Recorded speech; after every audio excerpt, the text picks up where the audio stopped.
welcome to my channel. Hi everybody, welcome to my channel. And I guess this will be something along the lines of my little kitchen garden. We'll have to see. Anyway, today I am interested in trying to find a planter for the basil that I purchased the other day. And so I'm not looking for something huge, but something medium sized. Now I have some at home, but the ones that I have at home are basically the ones that I haven't had much luck planting things in, that either they fall or they die. So I'm looking for something new, and I'm going to take you along to the greenhouse with me, and we'll see what they have. I'm not looking for any plants, and as far as I remember, this place that I'm going to doesn't carry vegetable plants at all, or fruit plants or anything like that. It's just strictly flowers, you know, annuals, perennials, and they're gorgeous things. They have awesome trees and shrubs and flowers of every sort. So let's go ahead and have a look. And so I hope you come along with me.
was so impressed by that greenhouse.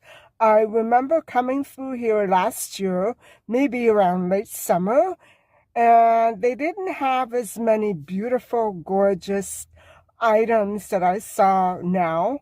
And I didn't see the gardenia bush that I saw last time, but I didn't even cover half of the greenhouse, so don't quote me on that. I'm not sure if they even have them yet. I don't know. Right now it's pushing towards the end of May, so whatever they have, maybe it's sold out. I don't know. I know that a lot of things have been sold out, so it's almost May is almost finished, so most people aren't going to be buying too many more items to plant in their yards and put inside of their homes. So, wow, I did see some beautiful planters. I can't decide. I know that I found the proper size for my basil, but I can't decide which ones I really want to walk away with. So I'll have to think about it a little bit more. Plus, they weren't priced, so I'm sure they weren't that expensive. The smaller one was $10. I'm sure it would have been fine, but I want to look around a little more, and I also want to do some research on, what will make basil healthy and strong. I want to share a little bit of that information with you later on. And so, yeah, thanks for coming along with me to the greenhouse. What I'm going to do is probably stop off at a grocery store or maybe a takeout place and try to rustle up some healthy sort of meal for dinner, because I'm in one of those moods where I can't decide what I feel like having, and I'm kind of not altogether that hungry. And so I'm going to just look around and see if I can make up my mind about dinner.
Everybody, I'm home now and I have a bit of a haul.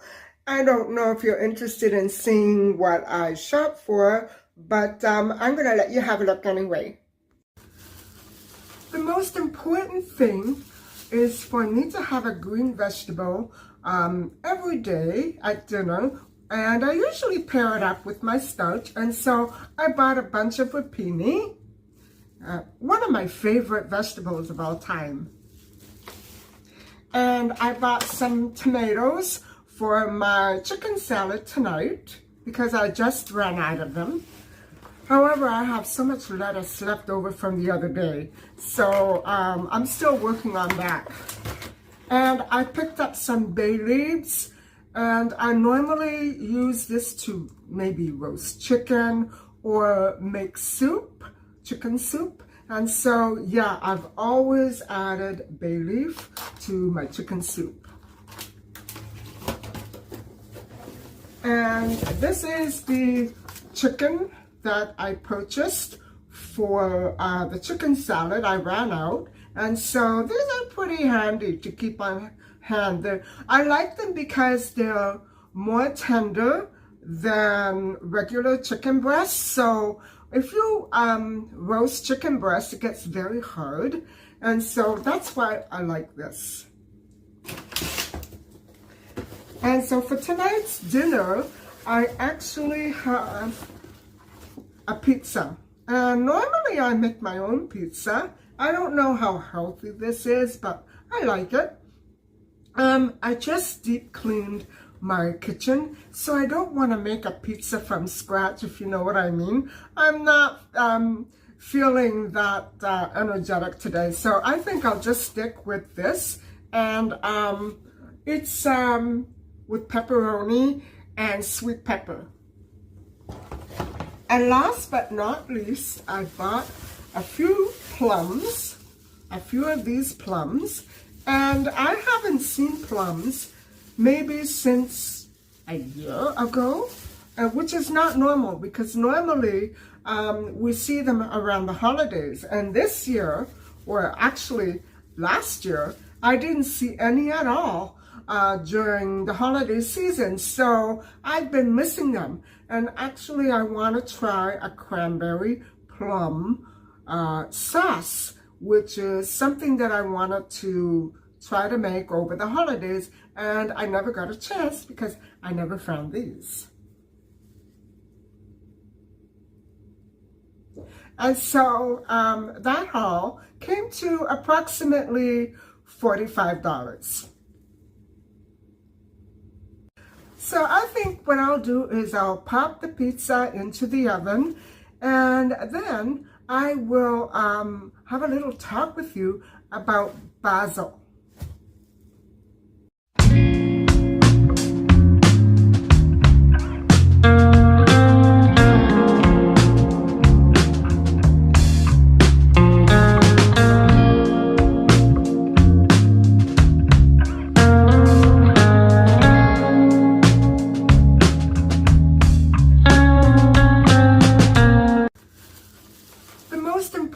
Thing is for me to have a green vegetable every day at dinner, and I usually pair it up with my starch, and so I bought a bunch of rapini, one of my favorite vegetables of all time.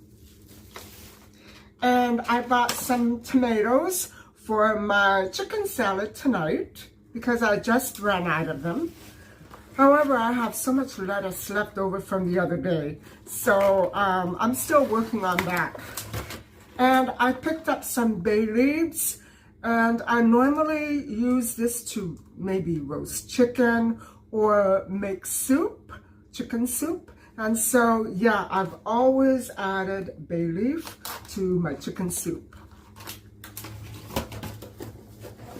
And this is the chicken that I purchased for the chicken salad. I ran out, and so these are pretty handy to keep on hand. I like them because they're more tender than regular chicken breasts. So if you roast chicken breast, it gets very hard, and so that's why I like this. And so for tonight's dinner, I actually have a pizza. And normally I make my own pizza. I don't know how healthy this is, but I like it. I just deep cleaned my kitchen, so I don't want to make a pizza from scratch, if you know what I mean. I'm not feeling that energetic today, so I think I'll just stick with this. And it's with pepperoni and sweet pepper. And last but not least, I bought a few plums, a few of these plums, and I haven't seen plums maybe since a year ago, which is not normal, because normally we see them around the holidays. And this year, or actually last year, I didn't see any at all during the holiday season, so I've been missing them. And actually I want to try a cranberry plum sauce, which is something that I wanted to try to make over the holidays, and I never got a chance because I never found these. And so that haul came to approximately $45. So I think what I'll do is I'll pop the pizza into the oven, and then I will have a little talk with you about basil.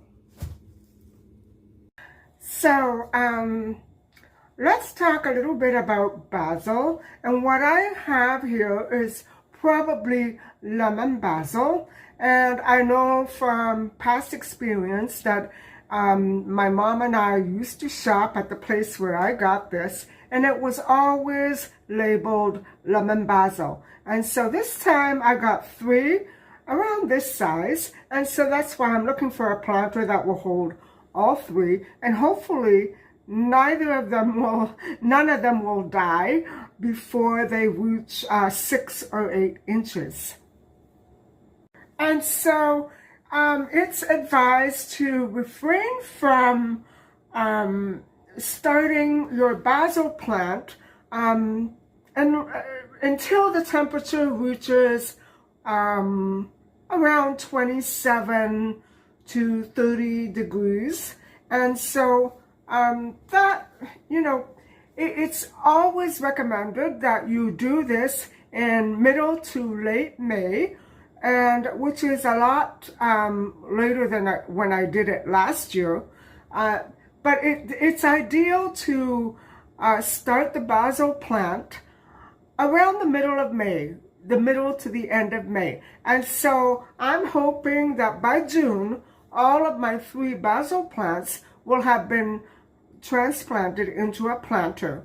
And so there are a few types of basil out there, and one of them is purple basil, another is Thai basil, and there's another one called cinnamon basil.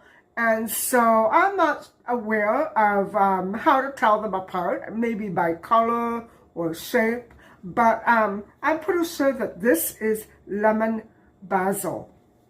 And so one tip that is recommended is that you do wait until the plant reaches about 6 to 8 inches in height before you start plucking. And I found out something that I didn't know before, and that is that in order to nurture and support the growth of a basil plant, you need to pluck it on a daily basis, whether it be dead leaves or leaves that you intend to cook with. Yeah, daily basis. And so that is something that I've never done before. In fact, I used to pluck the bottom leaves, and so they would wither. The plant would wither after that. It's always recommended that you pluck from the top, but it has to grow a little more before I start doing that. And so one more thing is that the basil plant, like my rosemary, actually my mom's rosemary, will flower. They develop little buds on top of each stem. And so it is encouraged that you pinch them off or pluck them off, whatever, you cut them off, because it also will support their growth. If you just leave those flower buds on top of the plant, it's going to, number one, weigh it down. It's not going to leave enough room and space to grow a little bit more. So it is encouraged that you weed out those little buds that appear, and they're like little tiny white flowers for the lemon basil. And so I'm not sure what they look like on the other types of basil, but yeah, it's recommended that you cut it right off and plant it, not from seeds, but from a cutting or from a plant like this. And the soil itself needs to be moist and a little acidic. And so rather than experimenting, you could add something acidic to the soil if you like, but it's always best to make sure that there are holes in the bottom of the planter. Like that, the water will come right through. And if you think that your plant is not getting enough water when you water it, just soak it right into the soil. Put the water right into the soil and make sure that you saturate that soil, because if it's too wet, it'll die. But if it's too dry, it will not survive. And so, that's where my issues are. I never know if I'm watering enough or too much. And if it's really mucky and soggy, that's no good. If you have a basil plant like that, it's best to transplant it, change the soil, and not leave it in that really soaking soil. It's not good for the basil. And these are all issues that I haven't really thought of before. And I know I remember one year trying to put tomato paste inside the soil, and that turned out to be not a very good idea because it did something to the soil. I guess it was the way that I did it. And so I just recommend, using slightly acidic water. Don't use vinegar or lemon or anything like that. But make sure that it's not overly alkaline, that there is some acid pH level balance or something of the sort in the soil, because if it's not acidic enough, it's most likely that the plant will not survive very well. And so, those are important key points. And I wasn't able to find out, what exact precise container to use. This is most likely something that I'll be stripping away in order to preserve the soil and transplant the basil. But it looks ideal to me. And I'm wondering how long I should leave it in here before I actually transplant. Maybe I should let it grow for about a month and see what happens, because I don't want to transplant it right away when it's still fragile and tiny. I want it to get a little firm and strong. You know what I mean? And so I think this year I won't put it back there. I'm going to put it over by the sink, away from Micha, because she accesses my plants through the little ledge that I have here along the sliding door. And so sometimes, she hasn't been eating these plants at all.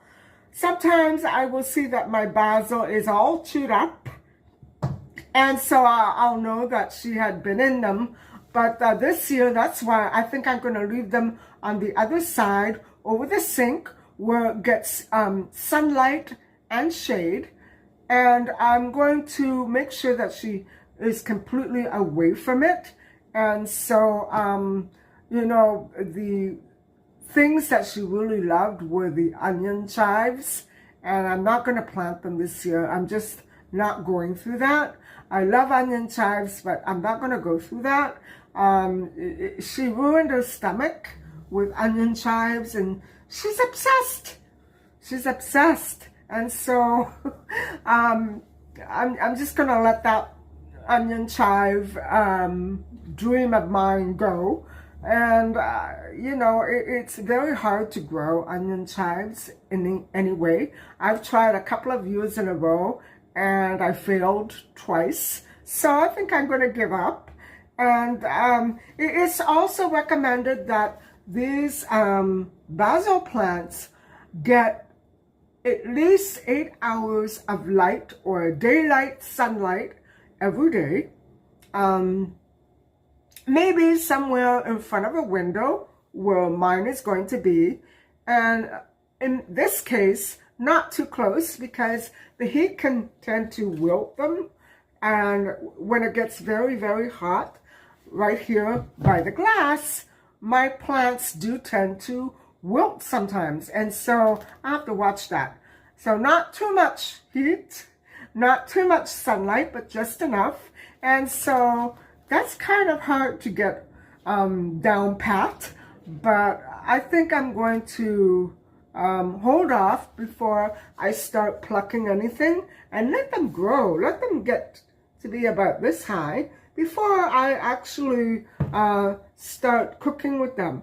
Because if I start plucking now, they won't last. I want it to get firm and thick and strong, and we'll just have to see how this year treats my basil.